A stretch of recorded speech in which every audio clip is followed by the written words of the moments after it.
Olá, está no ar mais uma edição do programa Ação Parlamentar. Nosso entrevistado de hoje é o deputado estadual Marcos Mansur, do PSDB. Deputado, seja muito bem-vindo ao nosso espaço. Ok, muito obrigado. É uma alegria imensa, um prazer poder estar aqui no Ação, falando um pouquinho das nossas ações, do nosso trabalho, da nossa história de vida, da nossa trajetória e também das nossas propostas que estamos desenvolvendo aqui na Assembleia Legislativa do Estado do Espírito Santo. Bom, deputado, é a primeira vez do senhor aqui no nosso espaço, Eu gostaria que o senhor fizesse uma trajetória para a gente da vida política do senhor, né? O senhor é de Cachoeiro também, mais um cachoeirense aqui na Assembleia. Como foi a vida política inicial do senhor? É verdade, a gente é de Cachoeiro de Itapemirim e política não acontece por acaso na vida da gente.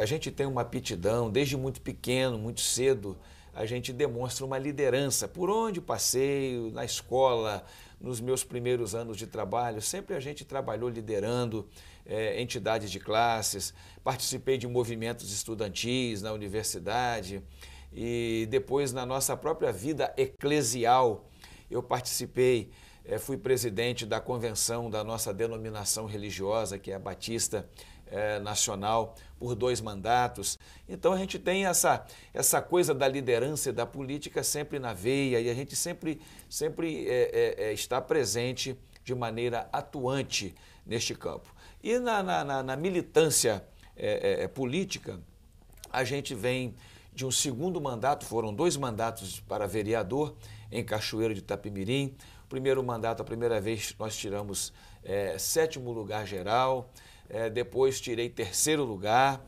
e aí na última eleição, agora próxima passada, eu fui 2º mais votado da cidade, renunciei ao mandato para poder assumir a suplência aqui nesta Casa de Leis.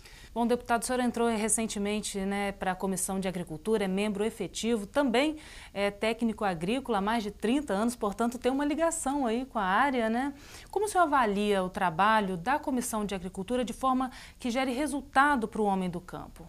É verdade, eu faço parte de algumas comissões importantes, eu escolhi aquelas que a gente se identifica mais: educação, agricultura, combate às drogas e agora também participando, colaborando junto com a Comissão de Ciências e Tecnologias, porque eu sou professor do IFES, sou também engenheiro agrônomo, tenho licenciatura em Ciências Agrícolas, então essas comissões elas estão bem intimamente relacionadas ao nosso gosto e ao nosso paladar. Então, especificamente na questão da agricultura, há uma preocupação muito grande. A gente vem para essa comissão com uma preocupação, porque com as nossas andanças pelo campo, pelo interior, a gente percebe, nós usamos uma expressão, os últimos dos moicanos. Os últimos agricultores estão no campo. É a última geração de agricultores que ainda está no campo. E a gente fala isso com muita tristeza, porque muitas das vezes a gente passa por alguma comunidade rural e a gente vê 10, 15, um dia desses eu contei 28 casas abandonadas numa comunidade, apenas em uma comunidade. Então, a nossa preocupação é essa: pequenos agricultores que fazem aquela chamada economia de base, a economia familiar, que estão saindo do campo, abandonando as suas propriedades e as casas estão lá abandonadas. E há poucos dias atrás eu estive numa família para consolidar essa nossa preocupação. E o dono, uma propriedade até muito boa, pequena propriedade, mas muito arrumadinha, muito acertadinha. Mas o dono me disse assim: olha, deputado, eu sou a última geração da minha família. Eu herdei, meu pai herdou do meu avô, eu herdei do meu pai, só que os meus filhos não estão mais comigo. Já estão todos na cidade e ninguém mais quer assumir a nossa propriedade. Então, é com essa preocupação que nós estamos nesta comissão, chamando a atenção do governo, procurarmos trazer programas de incentivos. É por isso que a gente tem que se preocupar em valorizar quem ainda está no campo, quem ainda quer investir, principalmente na agricultura familiar, na agricultura de base, para que a gente possa tentar, eu não digo nem salvar mais, porém minimizar estes problemas. Por quê? Qual vai ser o desfecho disso? Nós já estamos vendo as consequências, nós estamos vendo essas pessoas saem de lá e vêm para cá sem estrutura, sem condições para cidades como Cachoeiro, como a Grande Vitória, como Colatina, como Linhares, como São Mateus, os grandes centros que nós temos hoje no estado, e eles vão aumentando os chamados bolsões de miséria, de pobreza, e aí a gente tem aumento de violência, aumento da criminalidade, né? Por quê? Porque eles não têm o que fazer, não têm estrutura, não têm como sobreviver. E aí nós vamos ter todos os problemas e mazelas que nós conhecemos hoje na nossa cidade. Então a nossa intenção é procurar criar mecanismos, instrumentos e programas para que a gente tente pelo menos minimizar essa situação e manter ainda aqueles que estão lá.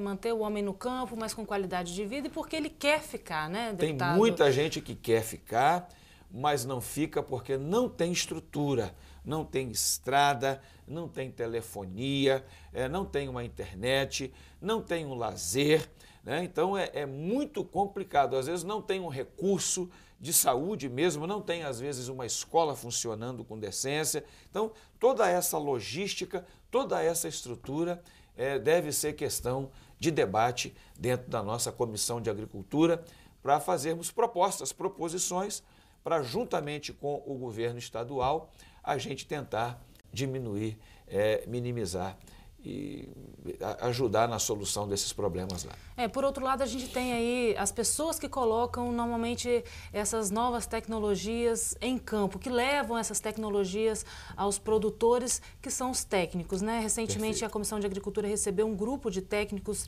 da área ambiental, da área agrícola também, vieram a fazer aí algumas reivindicações, questões salariais, né? Porque o interior ele sofre realmente, tem poucos técnicos para atender, para poder levar. Não adianta nada você fazer uma política pública e não ter quem coloque isso em prática no interior. É verdade. Quando nós falamos em discutir estrutura, programas e projetos, passa pelo pessoal envolvido diretamente nesse processo.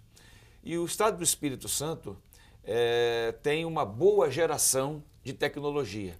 A Incaper trabalha nesse sentido, a própria Encapa trabalha nesse sentido. Nós temos hoje um bom mecanismo da geração da tecnologia. Tá? Agora, nós precisamos avançar e melhorar na ampliação da difusão desta tecnologia. Aí sim entram essas pessoas envolvidas, que é o trabalho da extensão rural. É de você levar da pesquisa, da geração da tecnologia para a adoção dessa tecnologia pelo homem do campo. E aí entram os engenheiros agrônomos, os técnicos agrícolas, esses agentes tão fundamentais, tão importantes, do qual eu me incluo, faço parte. Eu tenho uma sensibilidade muito grande a esse assunto, porque eu acho que, principalmente o técnico agrícola, ele é a base fundamental de todo esse projeto. O engenheiro trabalha muito na área da pesquisa também, embora muitos estejam na área da extensão, mas o trabalho do técnico é essencial, eminentemente extensionista, né, de difundir essa tecnologia, de fazer o contato direto com o homem do campo. Então, houve, num tempo aí passado já uns 4 para 5 anos, uma perda, um corte no percentual do salário desses técnicos. Eles ganhavam 70% em relação aos engenheiros agrônomos e isso caiu para 50%. E eles estão reivindicando novamente o retorno ao patamar que eles tinham antes, que era exatamente o de 70%. Eu acho uma reivindicação muito justa, porque se a gente consegue valorizar, incentivar esse pessoal a trabalhar com mais amor, com mais carinho, com mais valorização e com mais dignidade, nós vamos estar contribuindo para o objetivo que a gente quer, que é segurar esse homem no campo.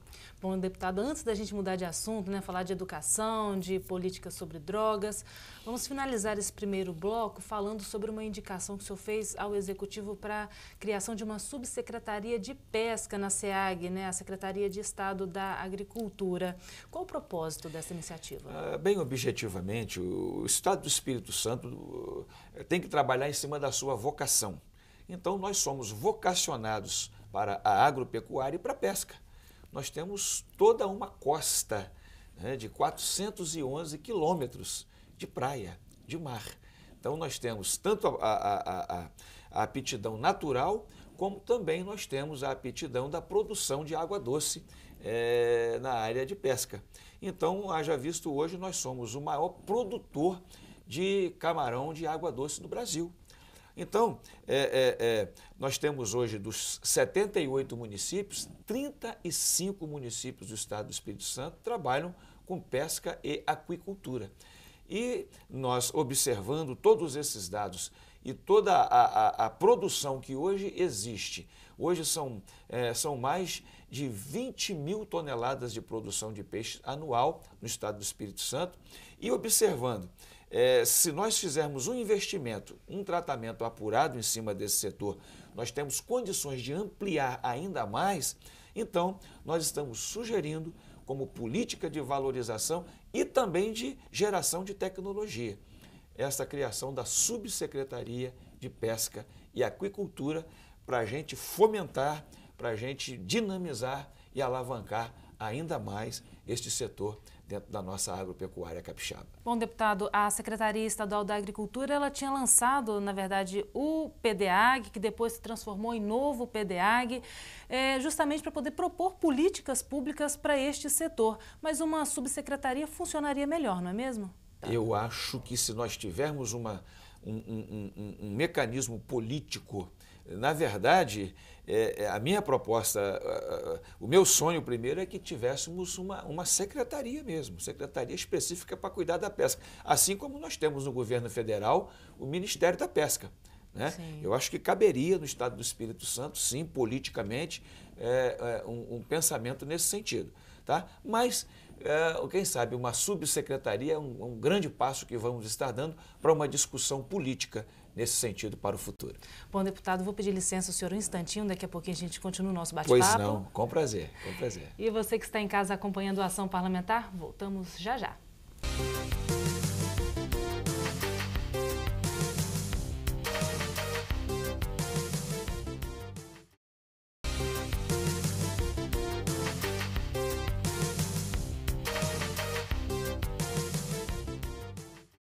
De volta com o segundo bloco do programa Ação Parlamentar, que hoje está recebendo o deputado estadual Marcos Mansur, do PSDB.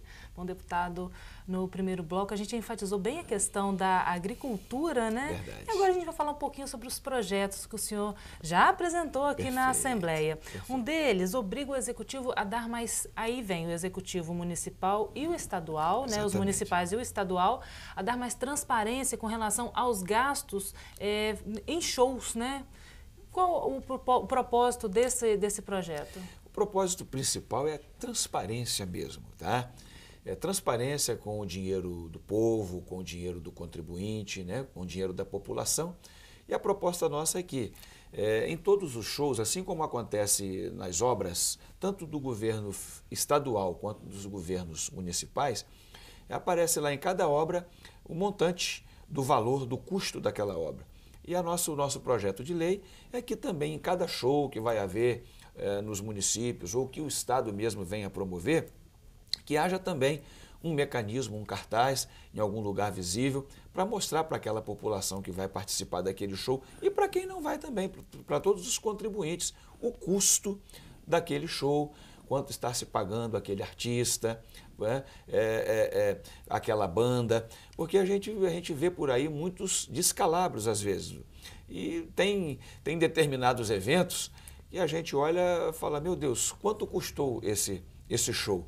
Né? Depois você fica sabendo do custo daquilo ali, é um absurdo. Então, eu acho que é uma questão de transparência, e isso vai facilitar para a prestação de conta tanto do governante, do executivo, como também para uma segurança maior para o contribuinte, tá? Então, a nossa proposta é nesse sentido aí, de trazer transparência dentro desse trato, que são coisas que sempre estão indo parar na justiça, e a gente precisa começar a lidar melhor com essa questão também. Tem a questão do portal da transparência, mas nem todo mundo acessa, né? O ideal mesmo é que esteja lá visível para todo mundo ver. Visível para todo mundo ver, inclusive a pessoa coloca lá o show, entrada franca, né? Ninguém pagou, entrada franca, tudo bem, mas teve um custo por trás, né? Teve um dinheiro do contribuinte que está ali bancando aquilo ali. Quanto que foi? Então, é nesse sentido que a gente está querendo fazer esse projeto aí. Tá bom? Bom, outro projeto do senhor estabelece prioridade para pessoas acima de 60 anos na questão da tramitação de processos administrativos, né? De onde surgiu a ideia dessa iniciativa? Da própria população que pediu? É verdade. Nós temos observado que a pessoa após os 60 anos de idade, ela precisa ser mais respeitada, ser mais valorizada em relação aos seus direitos, principalmente, né? A pessoa trabalhou a vida toda, ela contribuiu a vida toda para o Estado, para a Federação, e eu acho mais do que justo, após os 60 anos de idade, se ela tem em qualquer repartição pública, essa é a ideia do projeto de lei, 60 anos ou mais de 60 anos, que ela tenha prioridade na tramitação, às vezes de requerer um direito dela, ou às vezes ela está numa fila precisando de um medicamento, de um tratamento em algum órgão público, que essa pessoa tenha prioridade no tratamento, no acompanhamento, que o processo dela seja visto com mais celeridade. Então, acho que é uma questão de respeito, é uma questão de valorização e até mesmo de honrar essas pessoas que no final da vida entra naquilo que nós chamamos de melhor idade, no sentido de melhorar um pouquinho a qualidade de vida dessas pessoas que contribuíram tanto para a nossa sociedade no seu trabalho. E esse projeto já está tramitando aqui na Assembleia. Está tramitando, e a gente fez um projeto, fez uma indicação, porque às vezes o governo, por se tratar de repartição pública, ele quer às vezes dizer que é inconstitucional, porque aí teria que vir de proposição dele, então a gente já entrou com os dois, entrei com o projeto de lei e com uma indicação de projeto de lei. Bom, falando um pouquinho agora sobre os discursos, né, do senhor no plenário, né, durante Perfeito. as sessões ordinárias, num desses discursos, o senhor falou sobre a alta carga tributária vigente em todo o país. Na verdade, o senhor também encampou aí um movimento para que esse assunto seja levado e discutido junto com outras assembleias de outros estados. O que esperar de um movimento como esse? Olha, essa é uma bandeira extremamente pertinente, porque a gente, como população, como povo, como contribuinte, que pagamos os nossos impostos, os empresários também, aqueles que geram renda, que geram trabalho, a gente sente isso na própria pele, no próprio bolso. E o Brasil é um dos países no mundo, está no topo, se não estiver no topo, está ali pertinho do topo em arrecadação. Só no ano passado foi mais de 1 trilhão e 555 bilhões de arrecadação na nossa nação. Então eu acho que nós já precisamos, já passou da hora da gente começar a discutir essa arrecadação. Tá? Passou da hora da gente discutir o imposto direto e o indireto. Aquele que a gente paga e aquele que está embutido. Tá? E também discutir, a nossa proposta é esta, a aplicação, o retorno desse imposto em serviços de qualidade para a nossa população. Poxa vida, a gente passa o tempo todo discutindo saúde, que é um caos no Estado e na nação inteira. A gente passa o tempo todo discutindo educação, que é um problema no Estado e na nação. A gente passa o tempo todo discutindo segurança, que é um caos no Estado e na nação. A gente passa o tempo todo falando da nossa malha rodoviária, as nossas estradas são uma vergonha. Né? Você pega uma rodovia dessa 101, uma pista construída há mais de 60 anos atrás, obsoleta, ultrapassada, os carros com estas altas tecnologias que nós temos hoje. E aí você tem esses altíssimos índices de mortes nas nossas estradas. Então, nós não temos aeroportos, nós não temos portos, nós não temos uma malha ferroviária, uma estrutura ferroviária que vai ser, inclusive, o transporte do século XXI. A Europa toda já está, os países desenvolvidos, todos já estão voltados para o transporte ferroviário. E nós arrancamos os nossos trilhos aqui que tínhamos. Então, são questões de logística, de infraestrutura, que precisam ser discutidas. E o Estado do Espírito Santo pode sair na vanguarda. Quando eu fiz a proposta ao presidente, fizemos um requerimento através de ofício para a mesa, para que a nossa Assembleia Legislativa comece um movimento nacional com as demais Assembleias Legislativas, para, quem sabe, pressionarmos o Congresso Federal no sentido de que o governo federal possa ser sensibilizado a repensar melhor a aplicabilidade desses recursos, desses impostos, desses trilhões que estão sendo arrecadados de nós, os contribuintes. Bom, deputado, o senhor é muito ligado a essa questão da economia capixaba, né? Inclusive o senhor encampou um movimento aí, um manifesto, na verdade, o senhor estava colhendo a assinatura dos demais deputados aqui, com relação ao movimento que estaria prejudicando a nossa economia. Que movimento seria esse? Na verdade, a gente é muito preocupado com o desenvolvimento do Estado do Espírito Santo. Como capixabas e representante do povo, a gente quer mais renda, mais emprego, mais trabalho, a gente quer mais alegria no coração do nosso povo. E a gente sabe que para isso o povo tem que ter dignidade. E uma das coisas que traz dignidade é trabalho, é desenvolvimento, é o cidadão, o chefe de família, se levantar de manhã e sair de cabeça erguida para o seu trabalho, e que nesse estado haja giro de capital. Então é nesse contexto que a gente se preocupa. E a gente, em relação a esse manifesto, preocupação com as ondas de ataques que o nosso estado vem sofrendo, os golpes que a gente vem sofrendo ao longo desses 2 últimos anos aí. Fundap, a perda do Fundap, a briga pela questão dos royalties, que embora tivemos uma vitória momentânea daquela liminar, mas a briga continua, a preocupação continua, foi apenas um round, né, nessa batalha. Nós temos a questão agora do ICMS, que eles estão querendo reduzir a alíquota na entrada e aumentar na chegada. Quer dizer, nós somos um estado que tem uma renda na entrada, na chegada dessa mercadoria, das mercadorias que chegam aqui. Então isso é uma preocupação. E aí a gente se viu pego de surpresa nesta semana que passou, por conta da tentativa de um golpe, eu chamo de um golpe, vindo de alguns setores do governo. Hoje a gente já tem noção disso, que até o embaixador do Brasil em Singapura estava nesse negócio, tentando tirar daqui o estaleiro de Jurong, aqui de Aracruz, que é um estaleiro que, poxa vida, 10 anos para se conseguir trazer para cá esse investimento. O Rio de Janeiro, às vezes, leva tudo na área de petróleo, tudo vai para o Rio, e a gente tem também a nossa estrutura aqui montada para poder oferecer para esse setor. E esse estaleiro, com investimento de 500 milhões de reais, geração prevista de mais de 6 mil empregos diretos, e de uma hora para outra essa manobra, junto ao próprio Ministério da Fazenda, o embaixador do Brasil em Singapura, tentaram minar o Espírito Santo,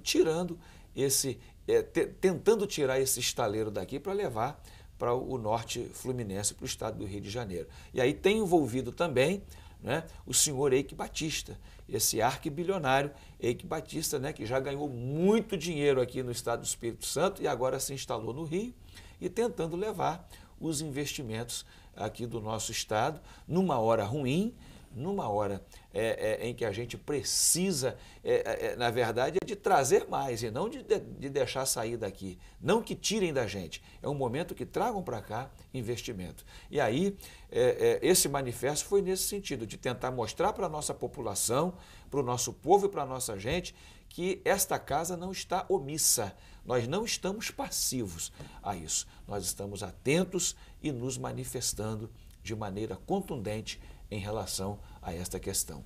Não, a gente não aceita a retirada de investimentos do Estado do Espírito Santo. Bom, deputado, nosso programa infelizmente está chegando ao final. Vamos finalizar então falando um pouco do trabalho do senhor na Comissão de Política sobre Drogas, né, da qual o senhor também é membro efetivo. Recentemente o senhor falou sobre a questão da internação compulsória para as pessoas que são dependentes do crack, né? É um tema um tanto polêmico, né, deputado? A gente sabe que é bastante polêmico, eu tenho consciência disso. Agora, eu também não posso me privar do meu ponto de vista, da minha opinião. Respeito a opinião dos psicólogos, respeito a opinião dos pensadores, tá? Mas eu entendo que quando o drogado ele está num estágio muito avançado do uso da droga, principalmente do crack, que é o principal câncer do Brasil, a principal epidemia da nação, o principal problema de saúde pública da nação, eu entendo que quando ele chega nesse ponto, ele não tem mais condições de tomar decisão por si próprio. Tanto é verdade que tem muitos pais amarrando, acorrentando os filhos dentro de casa, eles não têm outra alternativa. Tá? É um ato de desespero. Não é? Então, nesse ponto, eu acho que a internação precisa ser compulsória. Aí depois que ele der uma tratada, uma aliviada, aí sim ele possa tomar uma decisão se ele quer continuar esse tratamento. Mas chega um momento que a gente tem que pensar por ele. Eu não entendo isso como faxina social. Bom, deputado, eu quero agradecer a sua participação aqui no nosso programa. Que pena que terminou, tá? A gente se coloca à disposição para futuras conversas aqui no Ação Parlamentar. O senhor é sempre o nosso convidado. Muito obrigado. Bom, encerramos aqui mais uma edição do programa Ação Parlamentar. Hoje conversamos com o deputado estadual Marcos Mansur, do PSDB. Se você quiser continuar acompanhando as ações, o trabalho do deputado, você pode acessar o nosso site www.al.es.gov.br. Também ele está no Facebook, no Twitter. Você pode mandar um e-mail para o deputado caso tenha alguma dúvida. É marcosmansur@al.es.gov.br. E você que nos acompanhou até agora, muito obrigada pela audiência de sempre. Eu te espero em nosso próximo programa. Até lá!